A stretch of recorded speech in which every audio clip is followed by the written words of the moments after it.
Hi friends, welcome back to study classes. My dear friends, आज के session में आपके साथ डिस्कस करने वाले हैं UGC NET December 2023 commerce examination में जो सवाल पूछे गए थे हमारे इनकम टैक्स और legal aspects of the business वाले यूनिट से, उनको आपके साथ डिस्कस करने वाले हैं। आइए फटाफट से आज के डिस्कशन को स्टार्ट करते हैं। चलिए तो प्यारे दोस्तों, यहाँ पे सवाल है, which of the following can become the member of an LLP limited liability partnership के मेंबर कौन कौन बन सकते हैं। तो प्यारे दोस्तों, आपके जो रेजिडेंट इंडियन है वो यहाँ पे एलएलपी के मेंबर बन सकते हैं। एलएलपी एक एलएलपी की मेंबर बन सकती है। कॉर्पोरेशन सोल, कॉर्पोरेशन सोल की अगर हम यहाँ पे बात करें तो ज्यादा क्लैरिटी तो नहीं हो रही किस चीज की वजह से ये बात कर रहे हैं, फिलहाल इसे स्किप करते हैं। इसके बाद है कोऑपरेटिव सोसाइटी, ये नहीं बन सकती है। कंपनीज इंक्लूडिंग फॉरेन कंपनीज, ये भी आपकी एलएलपी का मेंबर बन सकती हैं। तो ए बी और ई तो यहाँ पे आ ही सकते हैं, बी और ई तो पक्का ही आ सकते हैं, ए तो सब में ही आ रहा है। देखो ए वाला पॉइंट जो है ना वो सब में ही आ रहा है, रेजिडेंट इंडियन तो सब में ही आ रहा है। तो बी और ई जो है ना, एलएलपी और कंपनी एलएलपी के अंदर मेंबर बन सकती है, पार्टनर बन सकती है। और इसीलिए करेक्ट आंसर यहाँ पे आपका ऑप्शन नंबर 4 का बन जाएगा। चलिए तो प्यारे दोस्तों, यहाँ पे सवाल है, which are the states where every supplier of goods and services is required to obtain registration if his aggregate turnover exceeds the threshold limit of rupees 20 lakh for supply of goods and or services। अब प्यारे दोस्तों, यहाँ पे यहाँ पे देखिए, आपकी GST की रजिस्ट्रेशन रिक्वायरमेंट की बात हो रही है कि कितने से टर्नओवर ज्यादा होगा तो आपको रजिस्ट्रेशन लेना पड़ेगा। अब इसके लिए हमारी स्टेट्स को ना दो कैटेगरी में बांटा हुआ है, एक तो नॉर्मल स्टेट्स हैं और एक आपकी स्पेशल कैटेगरी स्टेट्स हैं। और नॉर्मल स्टेट्स के लिए अब जो थ्रेशोल्ड है रजिस्ट्रेशन का, उसे बढ़ा के कहीं ना कहीं 40 लैक्स कर दिया गया गुड्स के केस में। बट ये जो स्पेशल है उनके लिए लिमिट 20 लैक्स है। और अगर आप इसकी लिस्ट देखेंगे स्पेशल कैटेगरी की, तो उसमें कहीं ना कहीं ये सारी नॉर्थ ईस्टर्न स्टेट्स आपको देखने को मिल जाएंगी।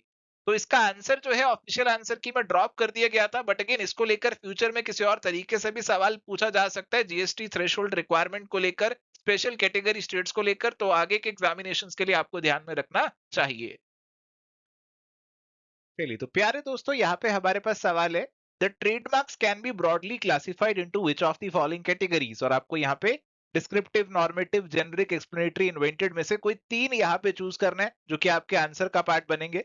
तो अगर हम ट्रेडमार्क क्लासिफिकेशन की बात करते हैं तो हमारे पास ट्रेडमार्क्स को क्लासिफाई किया जाता है as generic, descriptive, suggestive, arbitrary या फिर कॉइंड या फिर इन्वेंटेड ट्रेडमार्क। तो अगर आप इस कैटेगरी में देखेंगे तो आपके पास यहाँ पे जेनरिक आ रहा है, डिस्क्रिप्टिव आ रहा है और इन्वेंटेड आ रहा है।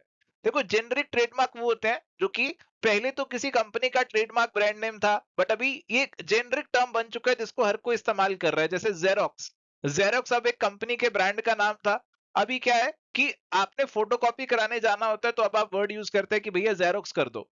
अगर बात करें डिस्क्रिप्टिव ट्रेडमार्क की, तो ये वो ट्रेडमार्क है जो कि आपके प्रोडक्ट को डिस्क्राइब कर रहे हैं। जैसे अगर मान लीजिए एक प्रोडक्ट का यहाँ पे ट्रेडमार्क है क्लीन प्लस, तो इसका मतलब है वो क्लीनिंग के लिए कोई डिटर्जेंट वगैरह उसे डिस्क्राइब कर रहा है। ऐसे ही अगर मैं इन्वेंटेड की बात करूं तो आपने कोई नए वर्ड्स खुद से इन्वेंट कर लिए, जैसे बाटा है, रिबॉक है, आपने नए वर्ड्स खुद से इन्वेंट कर दिए यहाँ पर और उनको ट्रेडमार्क बना दिया।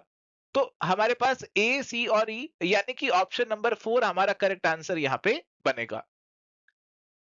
चलिए तो प्यारे दोस्तों, यहाँ पे सवाल है, arrange the following steps in the investigation process of combinations by the competition commission of India in the correct order. तो हमारा कंपटीशन कमीशन ऑफ इंडिया जो इन्वेस्टिगेशन करेगा कॉम्बिनेशंस की, उसका करेक्ट सीक्वेंस, करेक्ट ऑर्डर यहाँ पे क्या रहने वाला है, उसको लेकर ये सवाल है। अब देखो, यहाँ पे आपको ये सारे पॉइंट्स को एक बार पढ़ना पड़ेगा, फिर इनकी सीक्वेंसिंग बनाने की कोशिश करनी पड़ेगी। तो आप एक बार वीडियो को पॉज करके इन्हें जरूर रीड आउट कर सकते हैं। अब देखो, सबसे पहले यहाँ पे क्या होने वाला है, सबसे पहले तो शो कोज नोटिस ही दिया जाएगा कि जैसे ए और बी के बीच में कॉम्बिनेशन हुआ है, तो उनको शो कोज नोटिस दिया जाएगा कि ये जो कॉम्बिनेशन है इसकी इन्वेस्टिगेशन क्यों ना कर ली जाए, आप मुझे कारण बताओ कि क्यों ना मैं इसकी इन्वेस्टिगेशन करूं। तो ये आपका शो कॉज नोटिस से शुरुआत होगी। तो सबसे पहले आपका ई आना चाहिए किसी भी प्रोसीडिंग, इन्वेस्टिगेशन सबके अंदर, सबके सबसे पहले पार्टीज को शो कॉज नोटिस जरूर दिया जाता है। तो ई सबसे पहले आना चाहिए। इसके बाद हमारे पास डायरेक्टर जनरल की जो रिपोर्ट है वो भी मंगा ली जाती है। एंड जो पार्टीज हैं उनको डायरेक्ट किया जाता है कि आप अपना कॉम्बिनेशन जो है ना इसकी डिटेल्स पब्लिकली पब्लिश करो, ताकि किसी और पार्टी को अगर कोई ऑब्जेक्शन है तो वो भी अपनी ऑब्जेक्शंस को फाइल कर सके। तो ऑब्जेक्शन वाला पॉइंट इसके बाद आ जाएगा। और अगर कोई लगता है कोई एडिशनल इन्फॉर्मेशन की रिक्वायरमेंट है पार्टी से, वो ले ली जाती है डिपेंडिंग ऑन की क्या ऑब्जेक्शंस वगैरह आई हैं, उसके अकॉर्डिंग आपका जो कंपटीशन कमीशन ऑफ इंडिया वो केस को डील करता है। तो सिक्वेंसिंग हमारी जो बन रही है वो बन रही है एज पर ऑप्शन नंबर 2, तो ऑप्शन 2 आपका आंसर यहाँ पे बन जाएगा। चलिए तो प्यारे दोस्तों यहाँ पे सवाल है, which one of the following is invalid for the relationship among the agent, सब एजेंट एंड द प्रिंसिपल। अब देखो जो प्रिंसिपल है वो अपॉइंट करता है एजेंट को और एजेंट अपॉइंट करता है फर्दर सब एजेंट को। अब sub agent works under the control and directions of the agent, ये बिल्कुल ठीक है। Sub agent is responsible to the agent only, बिल्कुल, क्योंकि उसने अपॉइंट किया उसके प्रति रिस्पॉन्सिबिलिटी है। Privity of contract exist between principal and sub agent. अब देखो प्रिंसिपल और सब एजेंट के बीच में यहाँ पे कोई प्रीविटी ऑफ कॉन्ट्रैक्ट नहीं है, कोई प्राइवेट कॉन्ट्रैक्ट उन दोनों के बीच में आपस में साइन नहीं हुआ ये they are indirectly linked through this agent. तो इसीलिए सी वाला पॉइंट यहाँ पे गलत हो जाएगा। और agent is responsible to the principal for the acts of sub agent, तो बिल्कुल जो भी काम सब एजेंट कर रहा है वो कहीं ना कहीं उसकी आंसरेबिलिटी, जिम्मेदारी जो है वो एजेंट की ही रहती है टुवर्ड्स द प्रिंसिपल। तो 4 वाला भी सही है। तो करेक्ट आंसर यहाँ पे यानी कि जो इनवैलिड स्टेटमेंट है वो ऑप्शन नंबर 3 यहाँ पे हमारे पास बन जाएगी, because there is no privity of contract between principal and sub agent. चलिए coming to the next question, list 1 और लिस्ट 2 की आपको मैचिंग यहाँ पे करनी है। मैच द फॉलोइंग का ये सवाल है आपका। और सबसे पहले लिस्ट 1 में आपको दिया breach of promise to marry, ये बेसिकली आपके कुछ ब्रीचेस की बात चल रही है और दूसरी तरफ आपकी रेमेडीज की बात चल रही है। तो आपने किसी से शादी का वादा किया जो कि तोड़ दिया। अब इस वादे को तोड़ने के लिए कोई अमाउंट तो हम मेजर नहीं कर सकते कि कितने डैमेजेस देने चाहिए, तो कोर्ट्स इस केस में generally vindictive damages based on कितनी मेंटल सफरिंग वगैरह दूसरे पर्सन को फेस करनी पड़ी, दिल उसका कितना टूटा, उसके हिसाब से डैमेजेस अवॉर्ड कर सकता है। तो ए तो आपका 4 से मैच होना चाहिए।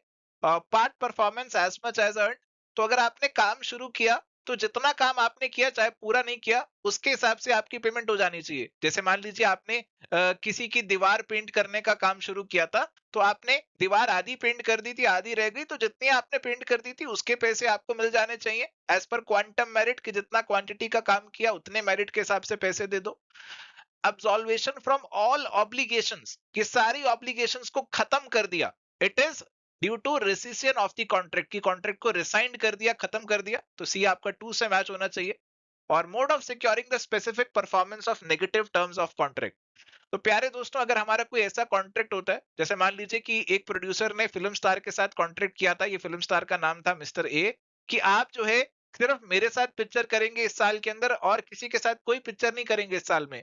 और ये जो मिस्टर ए हैं किसी और प्रोड्यूसर के साथ चले जाते हैं पिक्चर बनाने, तो कोर्ट में जा सकते हैं, हमारे यहाँ पे कोर्ट में जा सकते हैं और कह सकते हैं कि ए को रिस्ट्रेन किया जाए, वो किसी और के साथ एक्ट ना करे, तो कोर्ट इस केस में एक इंजंक्शन ऑर्डर पास कर सकता है, तो इसे इंजंक्शन बोला जाता है।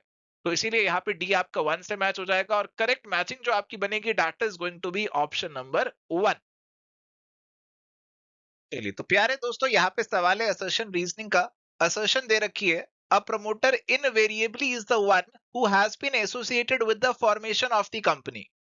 अब देखो जी, प्रमोटर यूजुअली कंपनी की फॉर्मेशन से एसोसिएटेड होते हैं, बट ये वाली जो स्टेटमेंट है ना इसमें इनवेरिएबली वर्ड ऐड कर दिया, और उससे कहीं ना कहीं ये जो स्टेटमेंट है ना ये थोड़ी सी फॉल्स हो जाती है, क्योंकि जरूरी नहीं है कि इनवेरिएबली यानी कि हमेशा प्रमोटर फॉर्मेशन से ही एसोसिएटेड होगा।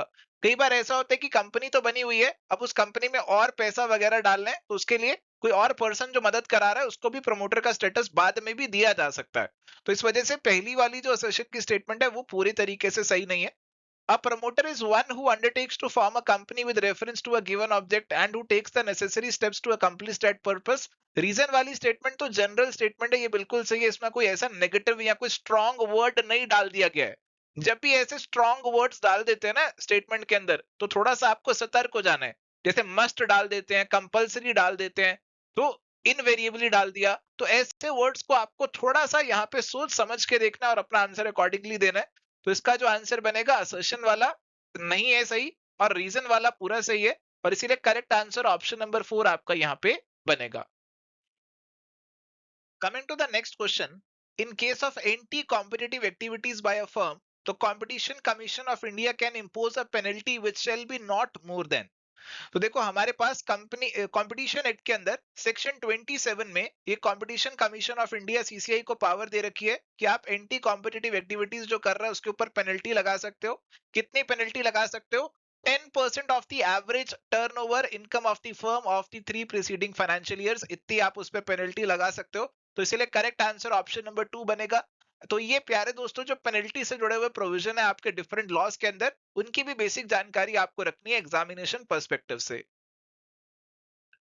चलिए तो प्यारे दोस्तों यहाँ पे सवाल है, charitable trust registered under section 12 AB of the income tax act is registered under GST new Delhi. It provided training to middle aged people, yoga training to middle aged people, coaching for basketball to teenager and skill development services to persons over 65 years of age residing in New Delhi in the month of July. The trust is liable to pay GST on।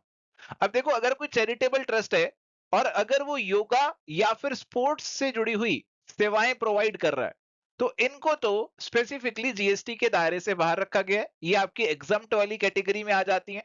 तो yoga training है, आपकी sports से जुड़ी हुई जो चीजें हैं वो तो प्यारे दोस्तों एग्जम्प्ट हो जाएंगी। स्किल डेवलपमेंट जो है, स्किल डेवलपमेंट से जुड़ी हुई सर्विसेज हैं, they are not specifically exempted, और इसीलिए करेक्ट आंसर यहाँ पे ऑप्शन 2 होगा कि इन पे ट्रस्ट को जो है जीएसटी पे करना पड़ेगा।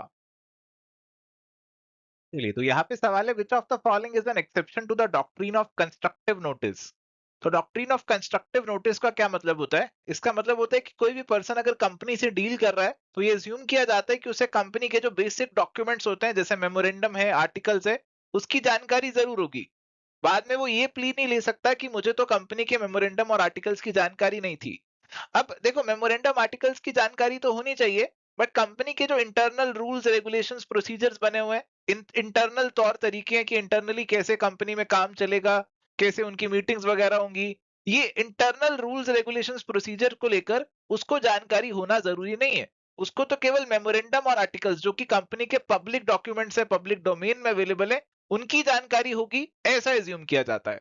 तो देखो कंपनी का जो इनडोर मैनेजमेंट है उसकी जानकारी होनी उसे जरूरी नहीं है। तो इनडोर मैनेजमेंट जो है वो कहीं ना कहीं इसका एक एक्सेप्शन बन जाता है, और इस डॉक्ट्रिन ऑफ इंडोर मैनेजमेंट को टर्कवेंट रूल के नाम से भी जाना जाता है, पॉपुलरली इसे टर्कवेंट रूल ही रेफर किया जाता है। तो करेक्ट आंसर यहाँ पे आपका ऑप्शन नंबर 4 बनने वाला है। बाकी यहाँ पे सब्रोगेशन वाला जो टर्म है ये बेसिकली हमें देखने को मिलता है इंश्योरेंस कॉन्ट्रैक्ट्स के अंदर। डॉक्ट्रिन ऑफ अल्ट्रा वायरस की अगर बात करें तो कंपनी अपने ऑब्जेक्टिव्स के बाहर नहीं जा सकती, मेमोरेंडम के बाहर नहीं जा सकती। कॉर्पोरेट व्हील का मतलब है कि कंपनी और कंपनी के मेंबर्स के बीच में एक पर्दा रहता है, दोनों अलग अलग रहते हैं, और इस कॉर्पोरेट व्हील को कभी कभी उठा दिया जाता है, लिफ्ट कर दिया जाता है, और कंपनी के मेंबर्स को भी लायबल बना सकते हैं कुछ स्पेसिफिक केसेस में। फिलहाल यहाँ पे आंसर बनेगा ऑप्शन नंबर 4 टर्कवेंट रूल का। चलिए तो प्यारे दोस्तों यहाँ पे हमारे पास सवाल है, which of the following are deemed to be dividend for the purpose of computing income chargeable under the head income from other sources as per the income tax act 1961। तो प्यारे दोस्तों यहाँ पे आपको रेफरेंस देता हूँ सेक्शन 222 का, जो कि बेसिकली बात करता है डीम्ड डिविडेंड की। देखो डिविडेंड एक कंपनी जो है शेयर होल्डर को सीधा सीधा भी बांट सकती है और इनडायरेक्टली भी बांट सकती है। तो इनडायरेक्टली वाले जो केसेस है ना वो इस डीम्ड डिविडेंड में आते हैं, सेक्शन 222 के अंदर आते हैं। तो क्या क्या चीजें इसके अंदर आती हैं तो वो आपको जाननी जरूरी है। तो कंपनी अपने शेयर होल्डर्स को अगर पैसे पहुंचाना चाहे किसी और तरीके से, जैसे कंपनी क्या करे, कंपनी उनको लोन दे दे शेयर होल्डर्स को, और वो लोन कंपनी के ऑर्डिनरी कोर्स में ना हो, मतलब ऐसा ऑर्डिनरी कंपनी का बिजनेस नहीं है कोई लोन वोन देना, बट उस शेयर होल्डर को कंपनी ने लोन थमा दिया, उसे भी डिविडेंड मान लिया जाता है। कंपनी ने शेयर होल्डर को डिबेंचर थमा दिए, डिबेंचर पकड़ा दिए, तो इसे भी यहाँ पे डिविडेंड मान लिया जाता है। कंपनी ने अपनी शेयर कैपिटल को रिड्यूस करके अपने जो प्रॉफिट्स हैं वो शेयर होल्डर्स को पकड़ा दिए, तो अब आपने अपनी कैपिटल को रिड्यूस किया और प्रॉफिट शेयर होल्डर को पकड़ा दिए, तो ये भी आपका डीम्ड डिविडेंड माना जाता है। तो ऐसे सभी केसेस यहाँ पे डीम्ड डिविडेंड की कैटेगरी में आ जाते हैं, बट यहाँ पे कुछ एक्सेप्शंस भी डाली गई हैं। जैसे आपने सुना होगा कि कंपनी अपने शेयर्स को बाय बैक करती है as per the provisions of company law. तो अगर आप as per the provisions of company law shares का बायबैक कर रहे हैं प्रॉपर रूल्स प्रोसीजर्स को फॉलो करके, तो उसे डीम डिविडेंड नहीं माना जाता। और यहाँ पे कुछ और भी हैं एक्सेप्शंस, यहाँ पे एक बार पॉइंट्स को देखते हैं फिर अपनी मैचिंग करते हैं क्या आंसर बनने वाला है। Payment on buyback of shares यहाँ पे नहीं आएगा। Payment to share holder on reduction of capital इसे इंक्लूड कर लिया गया है। डिबेंचर दे रहे हो शेयर होल्डर को, ये आ जाएगा। आप शेयर होल्डर को लोन दे रहे हो in the ordinary course of business, तो अगर आपको ऑर्डिनरी काम है लोन वोन देना, तो उस केस में तो इसे डिविडेंड नहीं माना जाएगा। बट अगर आप वैसे शेयर होल्डर को लोन दे रहे हो और आप एक क्लोजली हेल्ड यानी कि छोटी सी प्राइवेट कंपनी हो, तो उस केस में तो इसे डीम्ड डिविडेंड की कैटेगरी में डाल दिया जाएगा, क्योंकि हमारी कंपनी चाहेंगी कि डिविडेंड डायरेक्टली देने की बजाय, क्योंकि उसमें फिर टैक्सेस वगैरह का पंगा पड़ता है, इनडायरेक्टली शेयर होल्डर को पैसे पहुंचा दे कि वो टैक्सेस ना देने पड़े। तो इसीलिए हमारे लॉ के अंदर ऐसी इनडायरेक्ट चीजों को भी डीम्ड डिविडेंड की कैटेगरी में डाल दिया गया है। तो अगर आप आंसर को यहाँ पे देखेंगे तो बी, सी और ई वाले पॉइंट्स इसमें इंक्लूड होने चाहिए, ए और डी वाले तो कट जाने चाहिए। एंड प्यारे दोस्तों, ऑप्शन नंबर 2 आपका आंसर यहाँ पे बन जाएगा। चलिए, तो प्यारे दोस्तों, अब यहाँ पे सवाल है जी, which one of the following is the allowable deduction as per the Income Tax Act 1961 in respect of entertainment allowance paid to a government employee? तो एंटरटेनमेंट अलाउंस की रिडक्शन तो गवर्नमेंट एम्प्लॉय को ही मिलती है, सेक्शन 16 के अंदर आपने पढ़ा होगा, इनकम टैक्स के अंदर सैलरी हेड के अंदर। और ये जो डिडक्शन है, इसकी जो लिमिट्स है वो प्यारे दोस्तों 3 लिमिट्स हमारे पास होती हैं। एक तो आपका एक्चुअल अमाउंट जो आपको रिसीव हुआ है, दूसरा आपका 1/5 ऑफ द बेसिक सैलरी, और तीसरा आपका रहता है 5,000। इन तीनों में से जो भी कम होगा उतनी आपको यहाँ पे डिडक्शन मिल जाती है। तो अगर आप ऑप्शंस देखेंगे तो ऑप्शन नंबर 2 आपका सीधा सीधा यहाँ पे करेक्ट आंसर बन जाएगी। ऑप्शन 2 आंसर यहाँ पे हमारा हो जाएगा।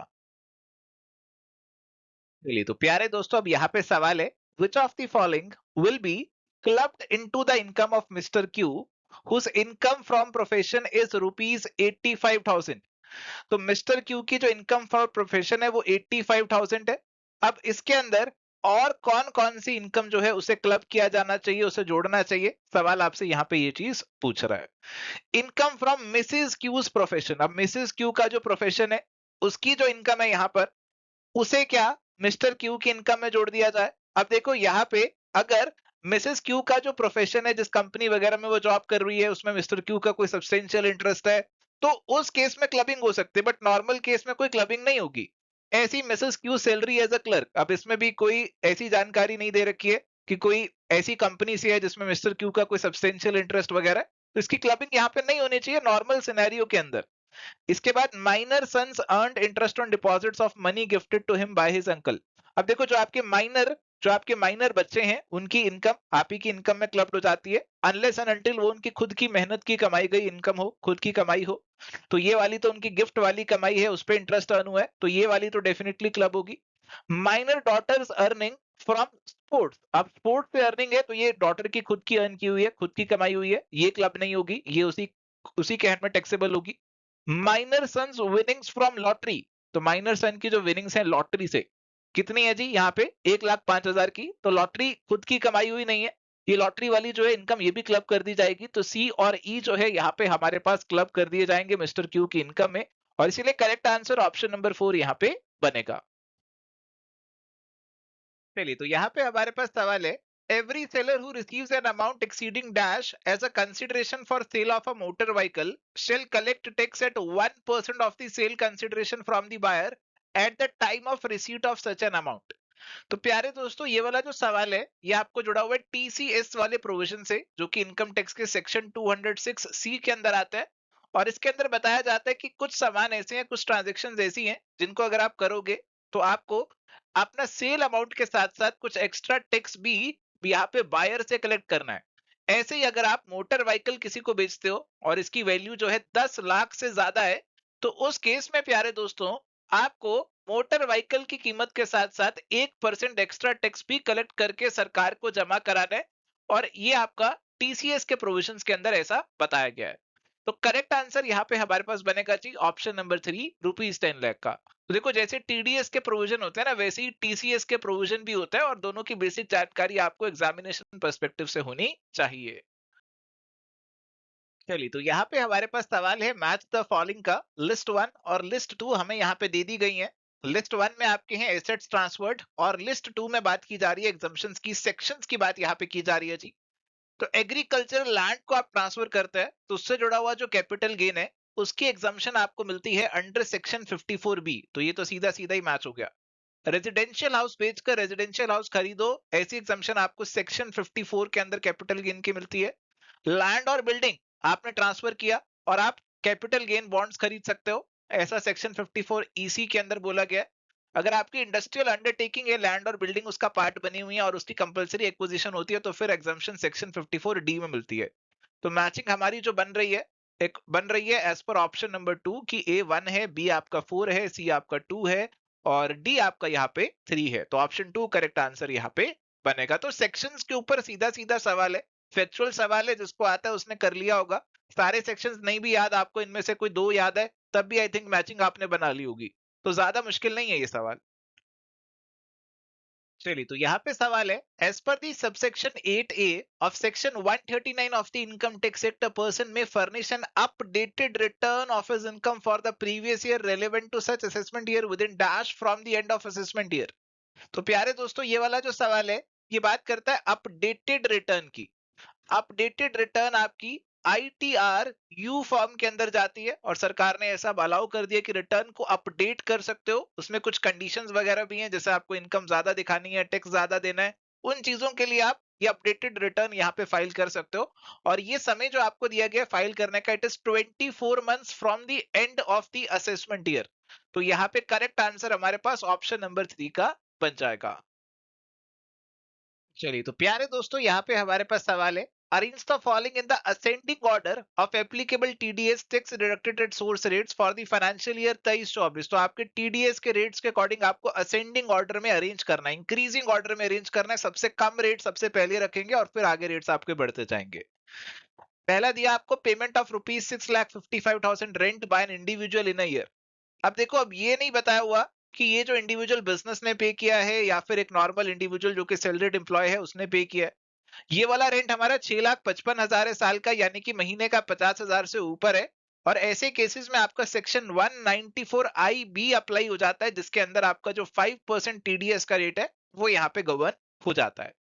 Payment of ₹20,000 on winnings from horse races, तो इस पे तो सीधा सीधा 30% है।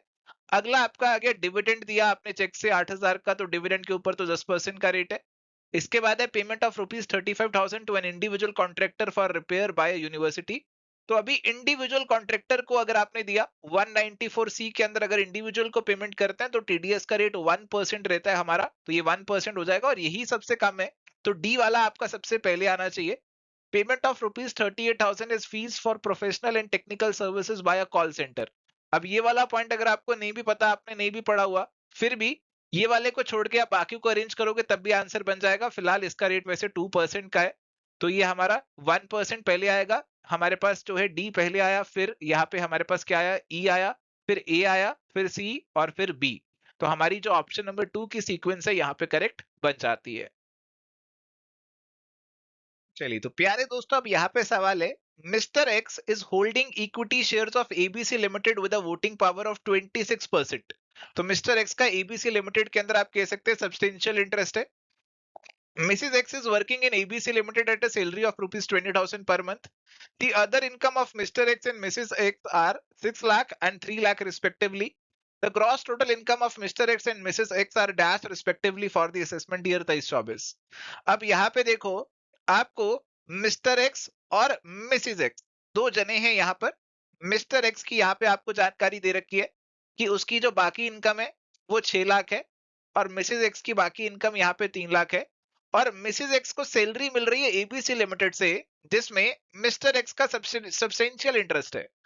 अब यहाँ पे हमारे पास अगर मिस्टर एक्स का सब्सटेंशियल इंटरेस्ट है और उसकी वजह से मिसिज एक्स को सैलरी मिल रही है, तो ये सैलरी आपकी क्लब हो जानी चाहिए किसमें, सैलरी आपकी क्लब हो जानी चाहिए मिस्टर एक्स की इनकम में। तो ये सैलरी की इनकम आपकी कितनी बनी जी, अगर आप हिसाब लगाएं, ये सैलरी की इनकम आपकी कितनी बनती है, ये बनती है 20,000 इंटू 12, 2,40,000। और सैलरी से आप जानते हैं 50,000 की स्टैंडर्ड डिडक्शन भी दे दी जाती है। तो आफ्टर डिडक्शन ये 1,90,000 की जो सैलरी इनकम होगी, ये क्लब होनी चाहिए मिस्टर एक्स में, है ना। और इसीलिए हमारे पास मिस्टर एक्स के अंदर ये 1,90,000 और जुड़ जाएगा, और टोटल इनकम 7,90,000 और 3 लाख की यहाँ पे बन जाएगी। देखो, अब ये है इस सवाल के अंदर कि अब ये क्लियरली मेंशन्ड नहीं है कि मिसेज एक्स की अपनी क्वालिफिकेशन की वजह से उसे इनकम मिल रही है या मिस्टर एक्स के इंटरेस्ट की वजह से मिल रही है। बस ये चीज लिख दी गई है कि मिस्टर एक्स का सब्सटेंशियल इंटरेस्ट है, तो हम ये एज्यूम कर रहे हैं कि सब्सटेंशियल इंटरेस्ट की वजह से ही उसे मिल रही है। अदरवाइज ये पहली वाली लाइन की कोई अहमियत ही नहीं रह जाती। पहली वाली लाइन एग्जामिनर लिख रहा है, तो इसकी अहमियत यही है कि वो बताना चाह रहे हैं कि सब्सटेंशियल इंटरेस्ट की वजह से मिसेज एक्स को सैलरी मिल रही है और क्लबिंग होनी चाहिए। तो ये अजम्पशन के साथ हम इस सवाल को अप्रोच कर रहे हैं, और इसके अकॉर्डिंग हमारा जो आंसर होना चाहिए that is going to be 790 and 3 lakh. Option number 2 हमारा आंसर यहाँ पे बनेगा। चलिए तो प्यारे दोस्तों यहाँ पे होते हैं जी आज के सवाल खत्म। अगर आप मोटिवेटेड फील कर रहे हैं और डिटेल में कॉम्प्रिहेंसिव तरीके से पढ़ाई करना चाहते हैं, प्रैक्टिस करना चाहते हैं, प्रीवियस ईयर क्वेश्चंस को लगाना चाहते हैं, तो आप चेकआउट कर सकते हैं हमारे डिटेल्ड और कॉम्प्रिहेंसिव कोर्सेज को, जिनकी सारी डिटेल्स आपको हमारी ऐप या फिर वेबसाइट पे मिल जाएगी। So thank you my dear friends, आज के लिए सेशन में इतना ही। I hope UGC NET December 2023 examination के जो प्रीवियस ईयर के सवाल आज हमने आपके साथ डिस्कस किए वो आपको यहाँ पे समझ में आए। इस सेशन को एंड करते हैं, मिलेंगे नेक्स्ट सेशन में। Till then good bye, take care, all the best.